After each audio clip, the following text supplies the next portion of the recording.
Hi friends, welcome my YouTube channel study with map, जहां हम geography के thoughts को पढ़ते हैं मैप के साथ। एशिया कॉन्टिनेंट की आज दूसरी क्लास है। शुरू करते हैं वर्ल्ड ज्योग्राफी के क्वेश्चन जो आपको हेल्प करेंगे सभी कंपटीशन एग्जाम में, लाइक स्कूल कॉलेज जैसे बेसिक लेवल से लेकर के यूपीएससी, स्टेट पीसीएस, एसएससी जैसे एडवांस लेवल तक।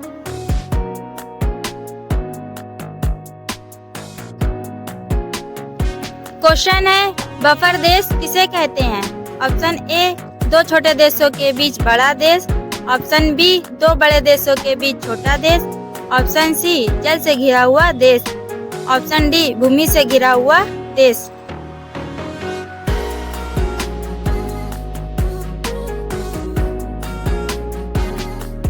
आपका राइट आंसर है ऑप्शन बी, दो बड़े देशों के बीच छोटा देश।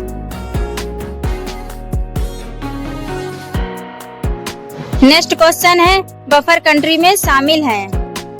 Option A, Nepal. Option B, Mongolia. Option C, Bhutan. Option D, उपरोक्त सभी।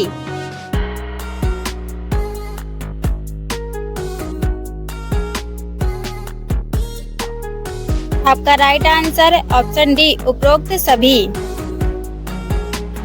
नेपाल, मंगोलिया, भूटान सभी बफर कंट्री हैं। इन्हें मैप में लोकेशन के साथ अच्छे से समझ लेते हैं।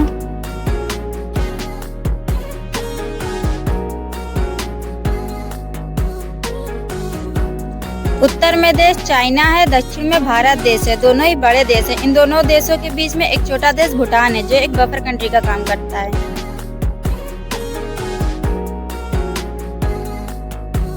सेम इसमें भी फ्रेंड्स है, नॉर्थ में रसिया कंट्री है और साउथ में चाइना कंट्री है।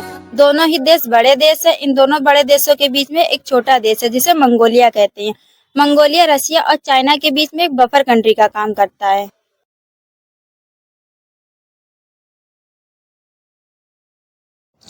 नेपाल का उदाहरण भी समझ लेते हैं फ्रेंड्स। इसमें भी नॉर्थ में चाइना कंट्री और साउथ में इंडिया कंट्री, इन दोनों के बीच में एक छोटा देश है जिसे नेपाल कहते हैं। बेसिकली बफर कंट्री दो बड़े देशों के बीच में एक बाउंड्री का काम करती है।